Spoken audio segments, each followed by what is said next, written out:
Bueno, pues muchas gracias por venir a la última sesión de la sesión de sistemas dinámicos y como en la Plaza México, bueno, es uno del último toro de la tarde de toda la feria. Y es un placer para mí presentar a Javier Gómez Montt, que nos acompaña del CIMAT y que va a hablar del flujo hiperbólico foliado.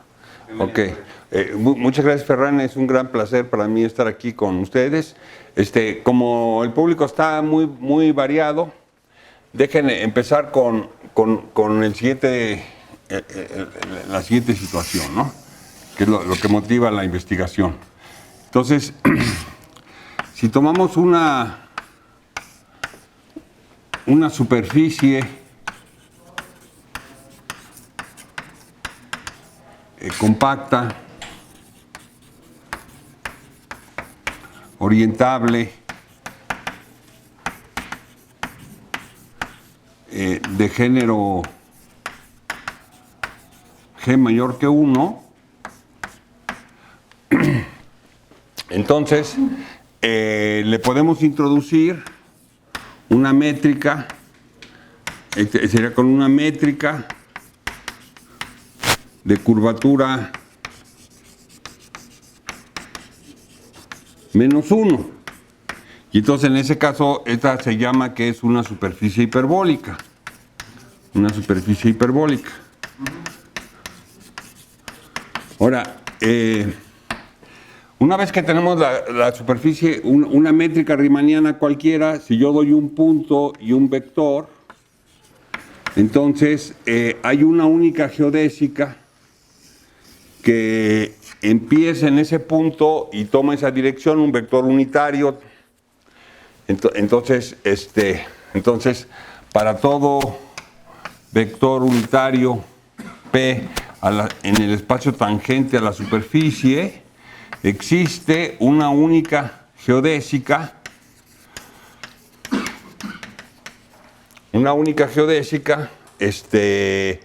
que inicia en P con tangente el vector SB de P. Y entonces uno se puede preguntar qué está haciendo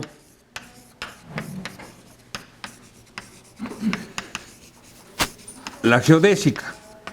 O sea, qué parte de la superficie está visitando. Entonces, pues hay muchos tipos de geodésicas, se llaman geodésicas, ¿no? Entonces, por ejemplo, si yo tomo una curva cerrada, cualquiera, existe una única geodésica que es homotópica esa, y entonces quiere decir que si yo tomo esa geodésica, entonces pues va a ser cerrada, y entonces pues va a estar haciendo, o sea, ¿qué está haciendo la geodésica? Lo que quiere decir un poco es cuál es el límite cuando t tiende a infinito, y entonces voy a parametrizar la geodésica por el tiempo, voy a poner 0 a infinito, y entonces voy a tener mi geodésica parametrizada, y entonces lo que quisiera yo comprender es ¿qué está haciendo? ¿Cuál es este límite? Ahora, aparte de este límite, yo puedo tomar puedo tomar gamma de 0t para t en R más y ver pedazos de geodésicas. Entonces hay un teorema de mis teoremas favoritos, un teorema de Eberhard Hopf, que dice lo siguiente. Entonces, uno tiene que cambiar el punto de vista porque esto que está aquí es un compacto en la superficie. Entonces uno podría decir, ¿por qué no consideramos el conjunto de todos los subconjuntos compactos de la superficie? Le ponemos la topología esa de Hausdorff y pensamos que el límite de estos conjuntos, o sea, ¿qué voy a entender por qué es lo que está haciendo la geodésica. Es así como, ¿cuál es el lugar donde voy a colocar esta pregunta? Entonces, Hopf lo que nos enseñó es que el lugar correcto para hacer esto es teoría de la medida. Es en teoría de la medida. Entonces, ¿eso qué quiere decir? Quiere decir lo siguiente: tomamos el intervalo 0t y tomamos nuestra parametrización gamma que viene entrando aquí a la superficie. Entonces, lo que voy a hacer es que aquí voy a poner dt es la medida de Lebesgue en el intervalo 0t y lo voy a dividir 1 entre t para convertirlo en una medida de probabilidad. Entonces, en el intervalo 0t, entonces si yo tomo aquí un intervalo AB, pues con respecto a esta medida, mu, la medida del intervalo AB, pues es B menos A dividido entre T. Es la proporción, la longitud del intervalo en comparación con toda la longitud de este que está aquí. Ahora, yo tengo aquí mi curva, la imagen, gamma de 0t, y entonces lo que voy a hacer es gamma subestrella de 1 entre t de t. Voy a empujar esta medida con la aplicación para que esto que está aquí sea una medida en S. Entonces, ¿esto qué quiere decir? Quiere decir que si yo doy por ejemplo, un abierto U, si yo doy un abierto U y lo mido, si esto la llamo nu de U, entonces va a ser igual. Entonces voy a tomar el conjunto de elementos T en el intervalo 0T, de tal forma que gamma de T esté en U. Y luego lo voy a medir. Entonces esto le saco la longitud euclidiana y divido entre T. Entonces es una medida aquí que está soportada en la curva. Entonces si yo me agarro un pedazo que no intersecta la imagen en el intervalo 0t, pues la medida de este vale 0. Si en este caso, por ejemplo, pues fue este. Ahora, aquí hay una cosa maravillosa con este punto de vista. En sistemas dinámicos, el punto de vista de Cauchy es que yo doy la condición inicial y luego voy dando cómo va evolucionando la solución de la ecuación diferencial con respecto a en el tiempo con la condición inicial dada.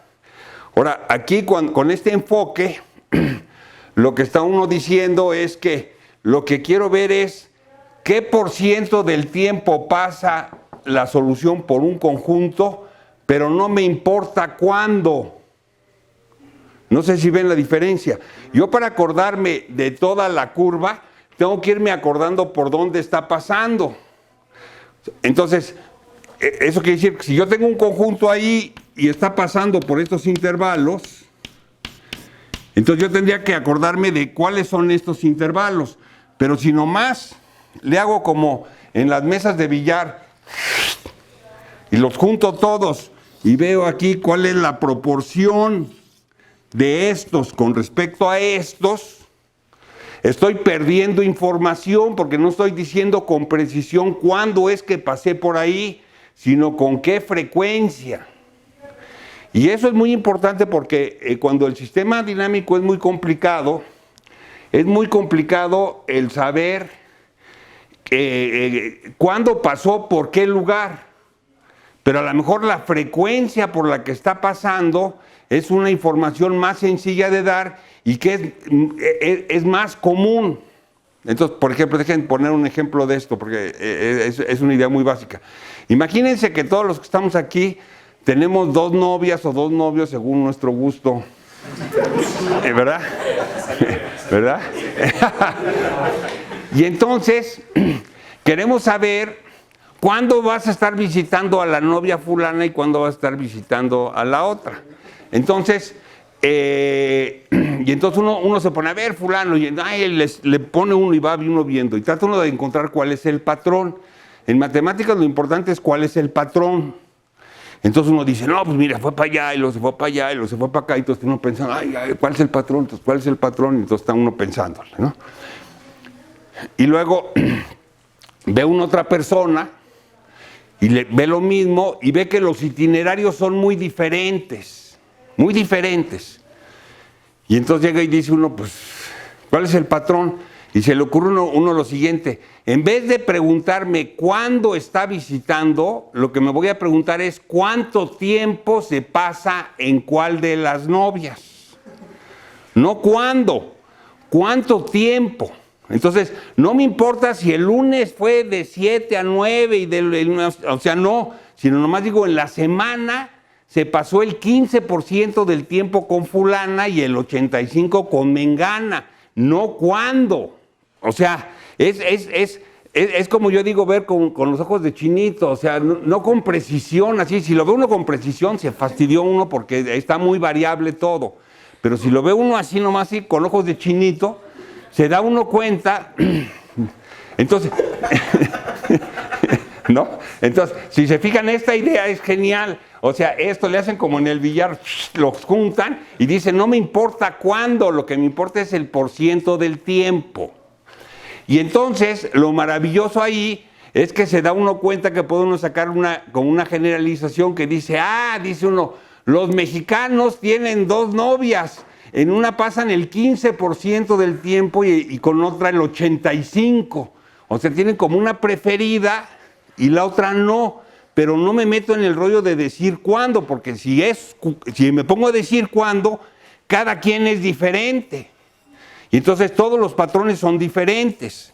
Entonces, el teorema de Hopf lo que nos dice es lo siguiente, es que, en primer lugar, para hacer la cosa más formal, tiene uno que introducir el tangente unitario de la superficie, que entonces que está aquí es un fibrado sobre la superficie con fibra S1, es una 3 variedad compacta, y en esta 3 variedad compacta tenemos el flujo geodésico,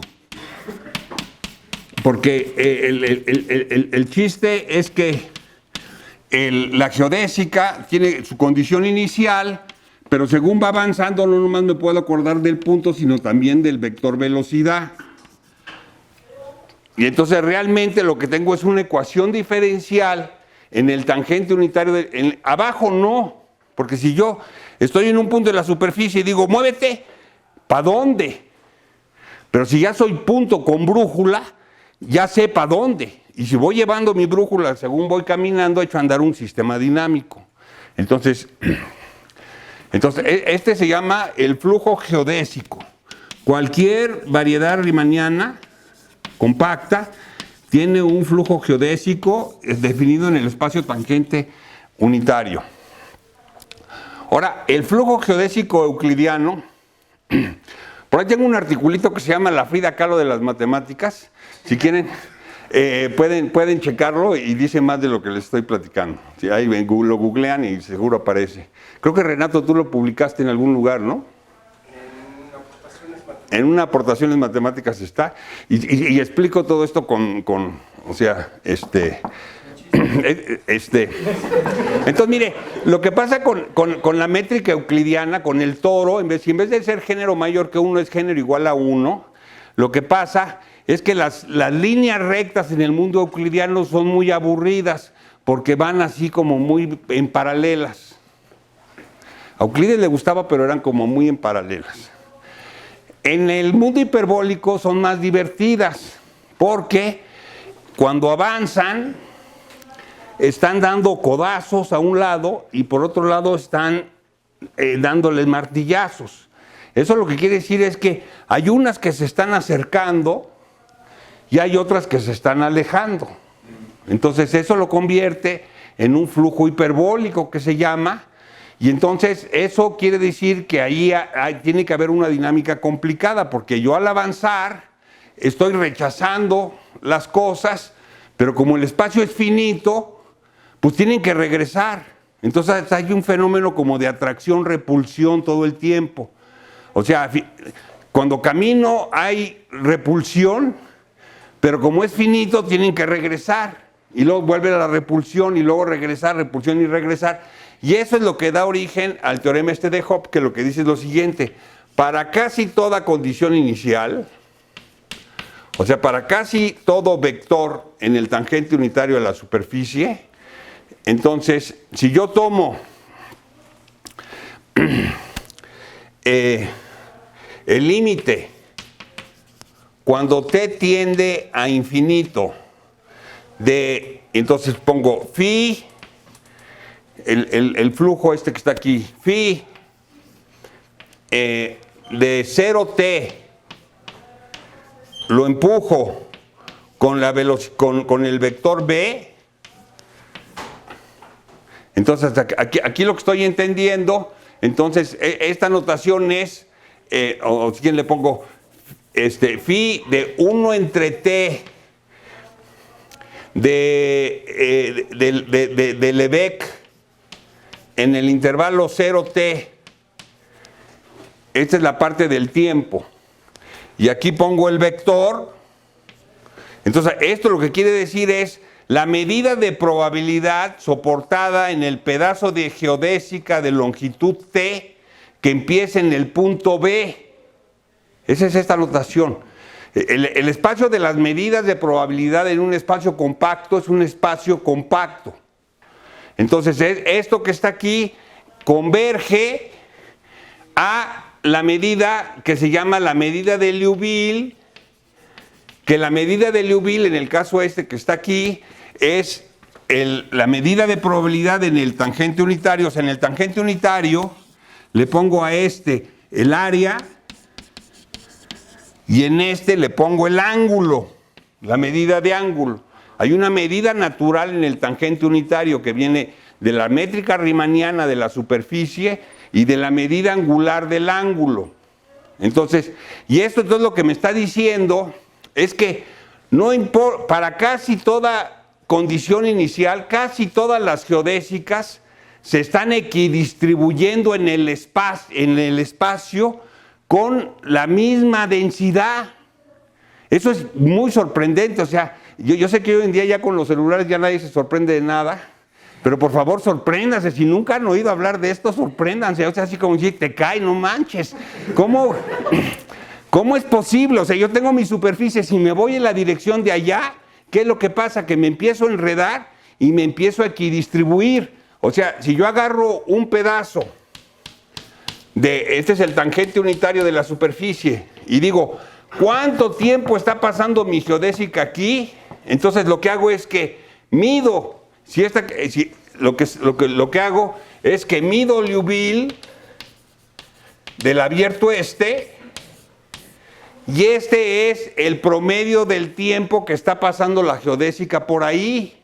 Muy impresionante. Otro ejemplo que también tengo para hacer esto mismo son unas cantinas. Yo tengo un tío borracho y me dice mi mamá, oye, ve a buscar a tu tío. Y entonces lo estoy ahí buscando por las cantinas. Entonces, ¿qué es lo que hago? No voy a buscarlo a las cantinas. Me quedo en una cantina y me espero a que llegue. Ahora, ¿en qué cantina? Pues me voy dando cuenta cuál es su cantina favorita, ¿no? La cantina favorita. Entonces, en ese sentido, si yo tengo aquí varias cantinas, entonces resulta que hay una medida de probabilidad que es qué tan populares son. Y entonces, una va a traer un tercio, otra va a traer un cuarto, uno va a traer un décimo, una va a traer 0, porque es la popularidad de la cantina. Entonces, ahora, pudiera ser que la popularidad de la cantina fueran los metros cuadrados que tiene la cantina. ¿Cuál es el área? Esa es la cosa querida de la geodésica. ¿Cómo está prefiriendo? ¿Por qué parte de la superficie prefiere la geodésica estar? Por todos lados se está equidistribuyendo. Eso es muy impresionante. Entonces, esta propiedad muy impresionante dio origen a lo que se llama la teoría ergódica. La teoría ergódica lo que quiere decir es que yo al ver un sistema dinámico no voy a caer en la trampa de Cauchy, de condición inicial, condición final y no sé qué, porque ya me di cuenta que existen los sistemas dinámicos caóticos y que entonces va a depender mucho de la condición inicial y con el tiempo no sé qué, y eso no funciona. Entonces lo que funciona es ver el sistema dinámico como desde el punto de vista de teoría de la medida. Entonces lo que hace uno es que ve uno la órbita, empuja uno con el tiempo la medida esta. Entonces, este es así como uno de mis teoremas favoritos y pueden googlear. Creo que nadie en el mundo tiene un artículo que se llame La Frida Kahlo de las matemáticas, más que yo. ¿Verdad? Porque eran los peinadazos esos tan chidos que tiene, pues son los flujos estos, ¿no? Ahora, el tema de la conferencia de hoy, entonces que pueden encontrar el artículo ahí en Archive, es un artículo que tengo con Cristian Bonatti y con Matilde Martínez, es la siguiente situación. Yo tengo M y F. Entonces esto es una variedad compacta, la M, y F es una foliación con hojas de dimensión L, y esta que sea una de dimensión M. Entonces, lo que quiere decir es que yo tengo laminado mi espacio por unas hojas que tienen dimensión M. O sea, mi espacio M se encuentra descompuesto como la unión de unas hojas de dimensión L, pero el chiste que tienen es que localmente se ven como RL, y aquí tengo RM-L, y entonces todas son así como planitos babosos.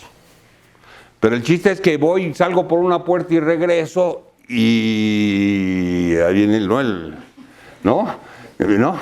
Y entonces empieza, y esa es la foliación.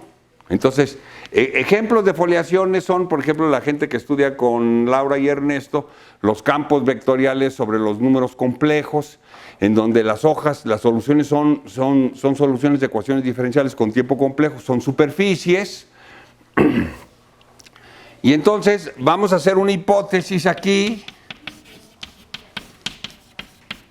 es que la foliación, las hojas de la foliación admiten, o sea, la foliación toda admite una métrica hiperbólica. Es decir, yo le puedo poner a la variedad una métrica riemanniana de tal forma que cuando restrinjo la métrica a una de las hojas, a un pedazo de hoja, es una métrica que tiene curvatura constante -1.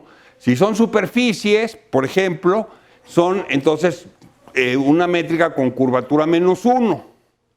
Entonces, ahora, en este teorema que estaba aquí, era importante que mi superficie fuera compacta. Aunque también hay versiones de que no es compacta, pero digamos, en el teorema clásico de Hopf era una superficie compacta, y de hecho la tesis de Iker trata de este tema. Le pueden decir, oye, pásame una copia de tu tesis, y él explica este caso. Entonces, ahora, ahí tengo una variedad compacta. Entonces vamos a pensar el caso donde L es 2. Para irnos, es más general, pero digamos para hacerlo más aterrizado. Entonces yo tengo una foliación por superficies, y cada superficie tiene una métrica de curvatura -1. Entonces yo puedo tomar el tangente unitario a la foliación, que entonces esto se mapea sobre M y tiene como fibra un S1, porque en cada punto tengo los vectores tangentes, pero nada más los que son tangentes a la hoja, no tangentes a toda la variedad. Entonces, como mi hoja tiene dimensión 2, esto tiene dimensión 1, entonces esto que está aquí es una M más 1 variedad. M más 1 variedad. Y entonces aquí tengo el phi del tangente unitario de F por los reales al tangente unitario de F, el flujo geodésico foliado. O sea, quiere decir que voy a echar a andar. Entonces, o sea, lo que voy a hacer es lo siguiente. Me agarro un BP, que entonces es el vector tangente en un punto a la hoja que pasa por el punto P, y luego voy a resolver la geodésica que empieza en el punto BP. Pues me agarro en mi hoja un vector tangente y voy a echar a andar la geodésica que está aquí en la hoja.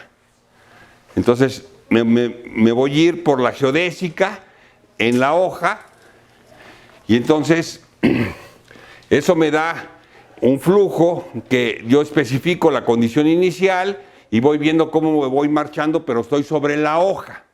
Entonces aquí hay una combinación entre la geometría hiperbólica que tiene el flujo por ser de curvatura -1 y la foliación.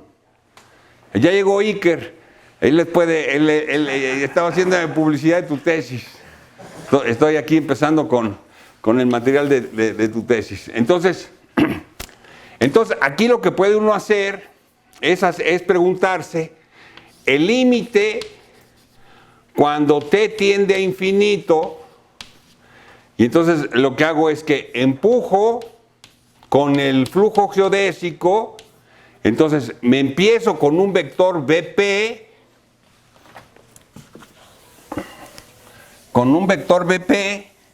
y luego aquí lo que voy a empujar es la medida 1 entre t, la medida de Lebesgue restringida al intervalo 0t. O sea, lo que voy a hacer es que voy a andar sobre esta hoja un tiempo t, pero me voy a hacer la misma pregunta que se hizo Hopf, no Cauchy, condición inicial, condición final, sino por qué parte del espacio está pasando la geodésica esta, cuando está restringida a moverse aquí en las hojas. Entonces, esta es la pregunta: ¿cuáles son estos límites? Entonces, en ese sentido, lo que quisiéramos saber, lo que quisiéramos aquí ver, sería un teorema que nos dijera que para casi toda vector inicial que tengamos aquí, T1 de F, entonces estos límites son bla, bla, bla. Ese es el teorema que queremos probar. O sea, queremos saber si yo tengo una foliación cualquiera, no le estoy poniendo ninguna hipótesis a la foliación, yo tengo una foliación, pero estoy suponiendo que las hojas son hiperbólicas. Y entonces me voy a ir por el flujo geodésico foliado, que entonces es una ecuación diferencial que tiene la siguiente propiedad. En el tangente a la hoja es hiperbólico en el sentido que hay una dirección, la del flujo, y hay una dirección donde está expandiendo, y hay una dirección donde está contrayendo, pero en el transversal a la foliación, ese va por lo que se llama la holonomía de la foliación. Eso depende de las hojas, cómo se van acercando, se van alejando. Depende O sea, entonces es una combinación entre la dinámica hiperbólica del flujo geodésico en la hoja, junto con la holonomía de la foliación, que me dice cómo es que la foliación misma al andar se está moviendo. Entonces, esta es la pregunta. O sea, lo que queremos comprender con esto es cuál es el comportamiento asintótico de las geodésicas foliadas en el sentido de la teoría de la medida, en el sentido de la teoría ergódica.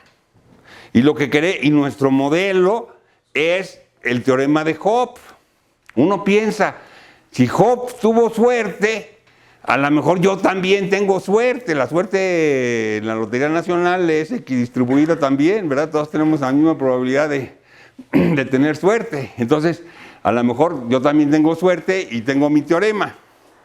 Entonces, el trabajo ese que les digo que tenemos ahí en Archive, lo que hace es que detecta unas medidas que se llaman medida de Gibbs.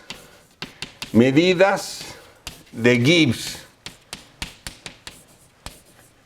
Y entonces ahorita las voy a definir. Esto es un subconjunto del conjunto de medidas de probabilidad en el espacio tangente unitario de F, es un espacio compacto. Entonces, estas son, y que está aquí es un conjunto que es convexo, es convexo y cerrado, o sea, compacto. Y entonces, el teorema es el que nos va a decir que cualquier límite de estos, si esto converge a algo, converge a una medida de Gibbs.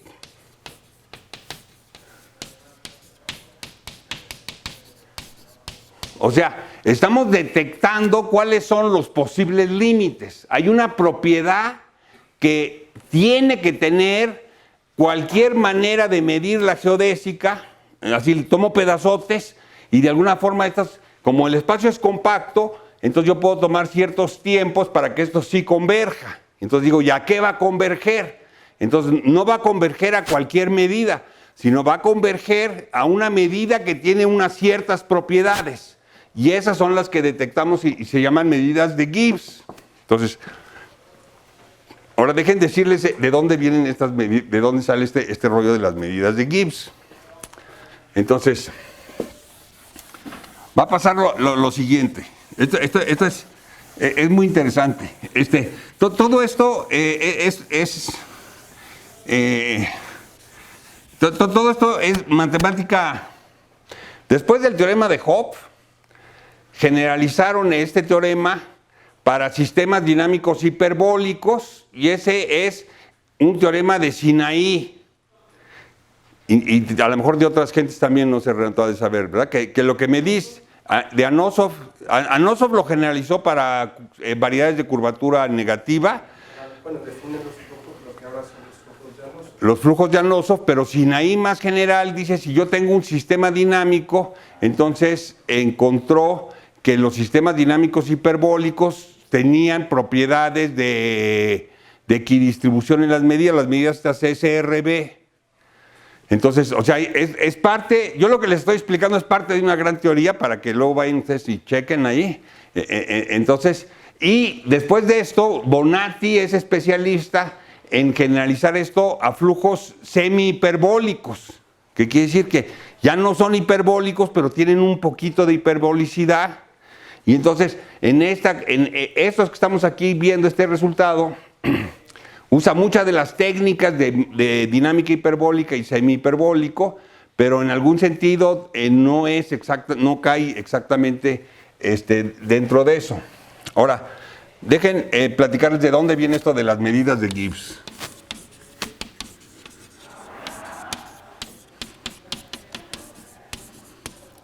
Entonces, ahí lo que pasa es que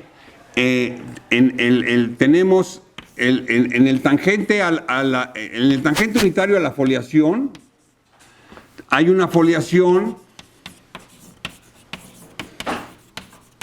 G, que está formada por el tangente unitario a las hojas. L es hoja de la foliación. O sea, yo tengo mi foliación en mi variedad en el espacio tangente unitario que tiene una dimensión más. Entonces, si aquí estas son superficies, los tangentes unitarios aquí a la superficie son 3 variedades. Es una 3 variedad que está viviendo sobre esta superficie con fibra S1. Entonces, tengo esta foliación. Entonces, ahora, el espacio tangente a esa foliación se va a descomponer en una parte donde el flujo geodésico está expandiendo, más una parte donde está contrayendo, más una parte central que es la tangente al flujo. La hoja tiene dimensión 3, entonces en un lado es el tangente al flujo, en otro lado es la dirección donde está contrayendo y en el otro es donde está expandiendo. Ahora, en la dirección en la que está, entonces, ahora me agarro yo mi hoja, esta que tiene dimensión 3, me agarro un punto y me voy para adelante y me voy para atrás. Aquí. Y me voy para atrás. Entonces, en esta hoja que tiene dimensión 3, o sea, en el tangente unitario de L, voy a tener la que se llama la foliación centro inestable. Que lo que quiere decir es que hay, esta que está aquí tiene dimensión 3, hay una superficie, esta es una superficie, y si yo agarro un punto en esta superficie y echo reversa, me pego a la solución. Estas son las que tienen el mismo pasado, que vienen del mismo pueblo, que si echarle pasado, a ver, entonces ahorita nos echamos pasado y cada quien se va a su pueblo, pero resulta que los que son del pueblo de ustedes, que están en otro lugar, se juntan y van ahí. Entonces, si ustedes agarran aquí la parte de esta que esta que está aquí, es entonces la hoja centro inestable. Entonces, quiere decir que no importa en qué punto arranquen de aquí, si echan reversa, se van a pegar mucho a esta. Se pegan. Y entonces, lo que vamos a hacer es lo siguiente. Vamos a poner aquí la medida de Lebesgue. Le ponemos aquí medida de Lebesgue de dimensión 2. En la parte de la hoja esta centro inestable. Y entonces la vamos a empujar para acá con el flujo. La empujamos para acá. O sea, esta que está aquí, al avanzar, empieza a crecer. Entonces, si yo tomo un pedacito y luego normalizo la parte esta en la que está expandiendo, me va a quedar una medida aquí, y esas medidas son las que se van a llamar las medidas de Gibbs. Las medidas de Gibbs son las medidas que vienen del pasado lejano. O sea, es como quien diga, uno llega y dice, bueno, a ver, cada quien nos vamos a su pueblo. Entonces ahí estás en el pueblo y dices, mira, aquí en el pueblo vamos a medir cuando eran niños y luego lo traemos para hoy en día. Y luego nos vamos más al pasado y lo traemos más. Y entonces la fórmula matemática es la siguiente. Entonces es lo bueno de las matemáticas, que Cantinflas, a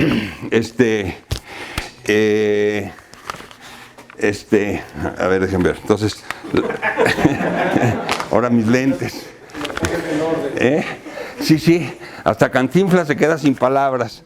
Entonces, o sea, miren, les estoy tratando de explicar una idea que yo sé que a lo mejor no está quedando muy clara, pero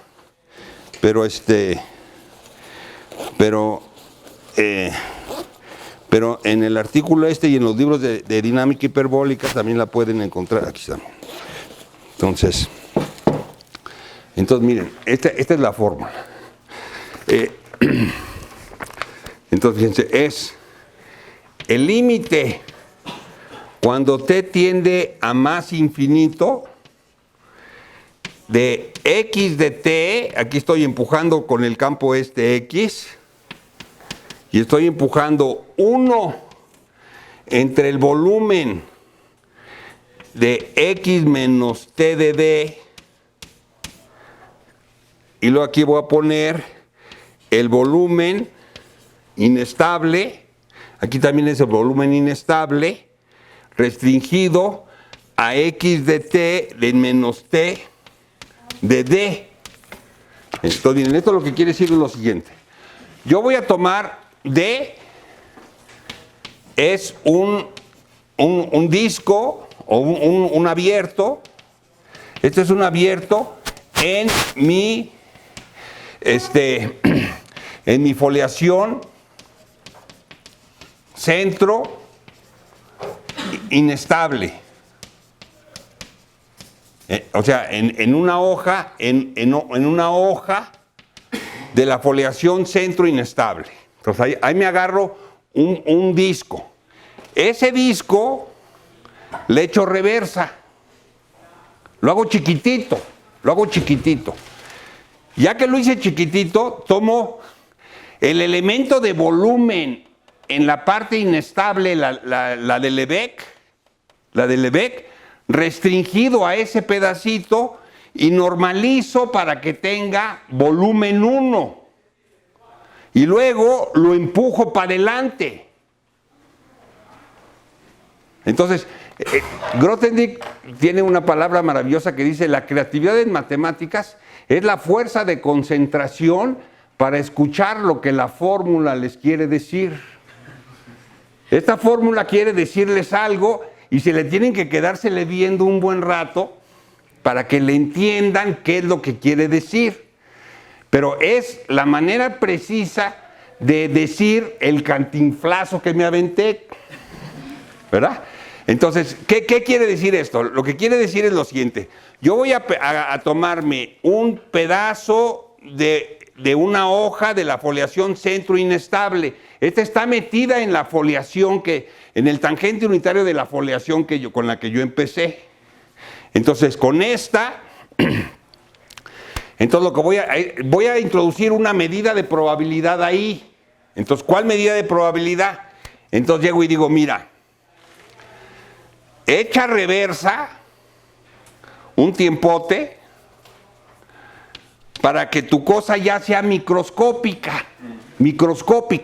Y entonces, en cierto sentido, ya que es microscópica, no importa cuál es cualquier cosa que sea absolutamente continua con respecto a Lebesgue, ya funciona, porque como es microscópica, eso lo que quiere decir es que pues ya va a ser linealmente comparable con el otro, y como yo estoy dividiendo entre el factor para hacerlo medida de probabilidad, no me va a importar cuál es. Entonces me dice, mira, vete al lejano pasado. En el lejano pasado mide y empújalo a hoy en día. Y entonces hace eso con el límite cuando t tiende a infinito. Y todas estas medidas que obtengas como límites de esto son las que se llaman las medidas de Gibbs. O sea, las medidas de Gibbs son las medidas que vienen del pasado lejano.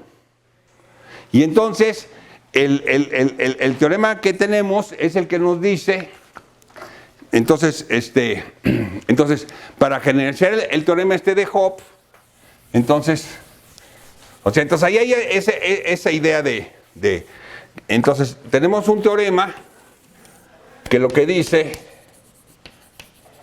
es que existe un abierto de medida de Lebesgue total, de tal forma que el límite cuando Tn tiende a infinito de phi de entonces, ahora dejen ir al enunciado. Entonces,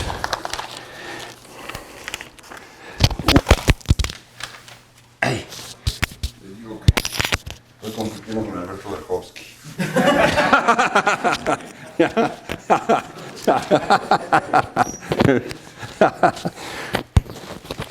En fin, entonces,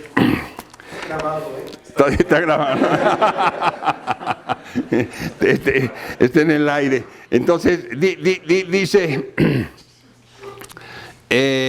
entonces, el límite cuando Tn de X estrella de punto P restringido a 0T dt entre T.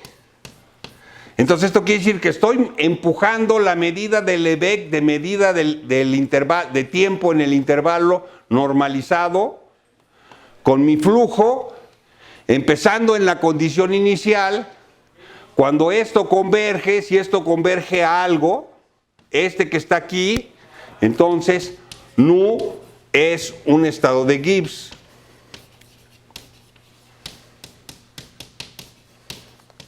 O sea, en el caso este que está aquí, entonces teníamos que existía una única medida a la que convergía casi todo punto, que es el teorema de Hopf.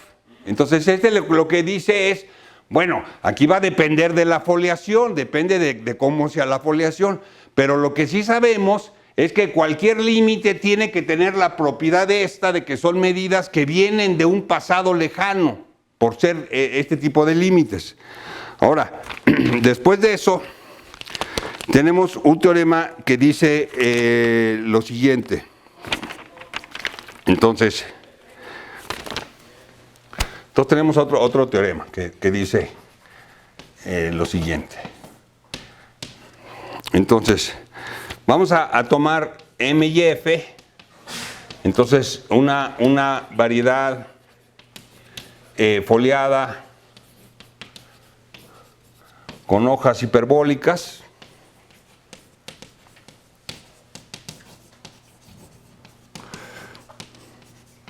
Y vamos a suponer y sea mu un estado de Gibbs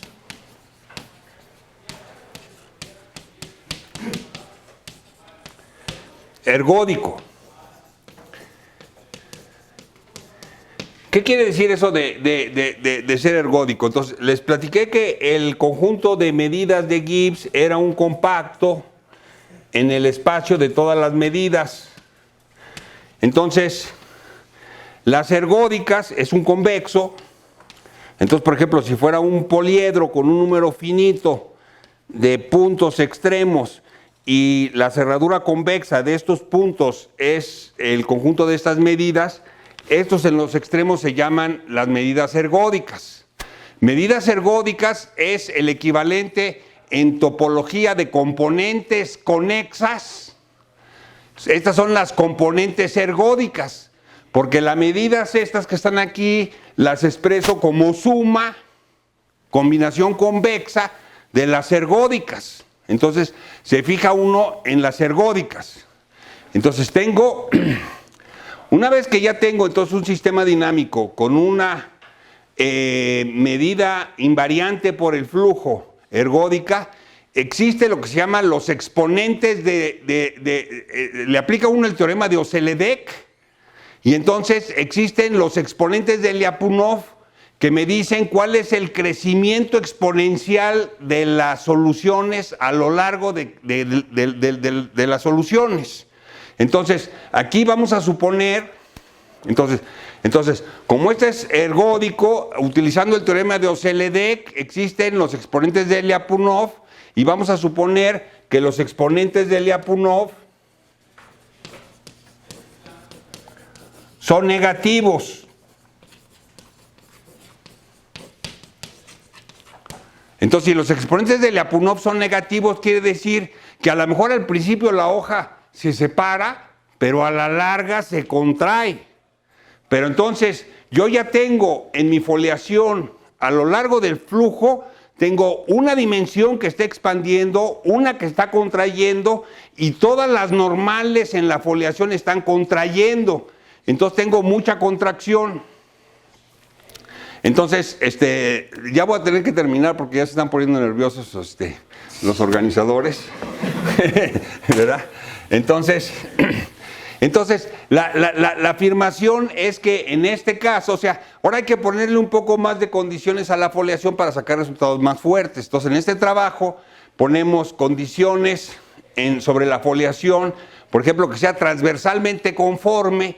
Eso implica que solamente hay un exponente de Lyapunov y hay un resultado de Rouhani y Klepchin que dice que en ese caso es negativo y entonces se aplica este teorema y entonces obtenemos generalizaciones del teorema de Hopf para variedades foliadas. Y esto entonces lo pueden encontrar ahí en Archive y también en un artículo que tengo por ahí que se llama la Frida Kahlo de las matemáticas, ¿verdad? Sí, la Frida Kahlo.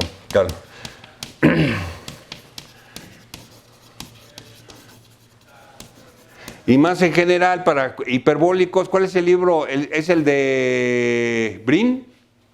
Está el de Brin, el de Katok también tiene ahí cosas. Entonces, y se checan Brin y la Biblia de Katok. O sea, si les interesa lo que estoy diciendo, tienen que ponerse a estudiar unos 3, 4 años. Entonces, esta es una introducción a eso, pero yo creo que aquí la dejamos. Muchas gracias.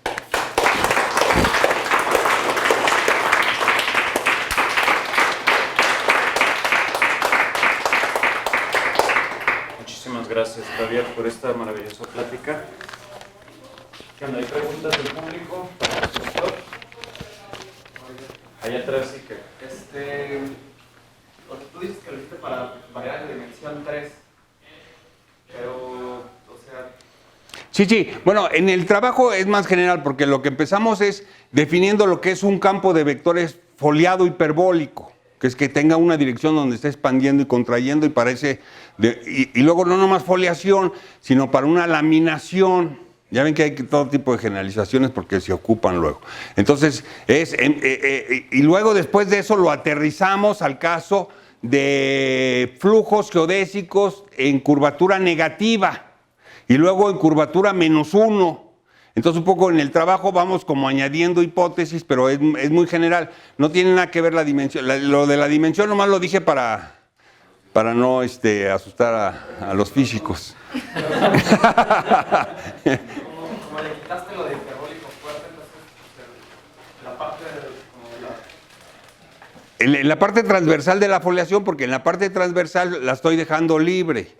Entonces, un poco el truco de este trabajo es de que aunque ya no es parcialmente hiperbólico, porque no tengo ningún control en las direcciones de la foliación, pero como existe la foliación, como es integrable la foliación, eso me da un poquito que me permite hacer lo que hacen los de parcialmente hiperbólicos. Entonces, en ese sentido, el hecho de que la foliación sea integrable, o sea, que existan las láminas, me da un poquito, y con ese poquito nos vamos ahí con ese poquito, y entonces generalizamos los teoremas clásicos. O sea, el único chiste de todo esto es debilitar las hipótesis y ver que es uno suficientemente astuto para que con las hipótesis debilitadas pueda uno hacer todo el argumento general. Ese es así como el mérito. Entonces, pero si no están muy familiarizados, pues chéquense para flujos hiperbólicos, que es el primer lugar donde hay que empezar. Y luego, Bonatti tiene un libro con Marcelo y con Lorenzo, o nomás Marcelo. Bueno, le checan, Bonatti tiene un libro de sistemas semihiperbólicos y entonces también explica aquí todo eso. Ahí está la referencia en Arca y ponen Gómez Montt y sale el artículo. Muy bien. No sé si hay más preguntas del público. Bueno, si no, concluimos entonces la sesión de sistemas dinámicos, dándole gracias a Javier por esta plática. Muy bien. Bueno, yo quisiera también agradecerle a Ferran y tu otra organizadora, Sofía. y Sofía, por haber organizado la sesión. Estoy seguro que fue un éxito y muy beneficiosa para todos los asistentes. Sí, y también agradecer a Renato por Por- el apoyo recibido. Bueno, gracias. Bravo, Majo. No. Vamos a la plenaria. Ok. La dirección. Sí, porque si no va a estar Yo cabrón. me voy a Morelia de una vez. Ok. Pero un gustazo Ya te va- verlos. No, padrísimo. ¿Y cómo va el bebé? ¿Es bebé o bebé? Beba. Beba. Te la enseño. A ver. Te la enseño. No, pero voy a la conferencia. Héctor, ¿cómo estás? Qué gusto verte. Ok. Mira, en todo caso, ¿Dónde está el carro?